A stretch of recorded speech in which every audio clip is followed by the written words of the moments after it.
If you have mistakenly put some water inside your AirPods and you want to get them out from the speakers and hopefully they're not in the internal of their AirPods, you can easily search this.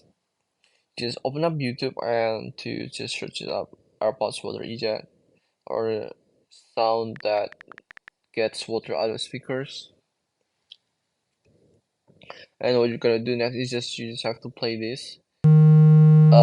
No matter what volume that you put on your AirPods right now, the water will still comes out.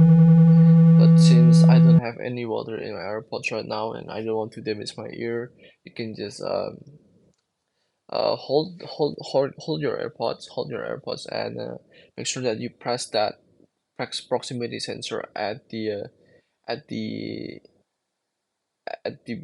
at the center of your AirPods.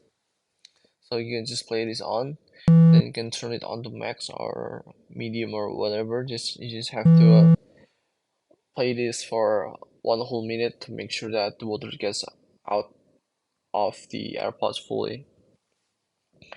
And this is how you can get waters out of your speakers, basically your AirPods.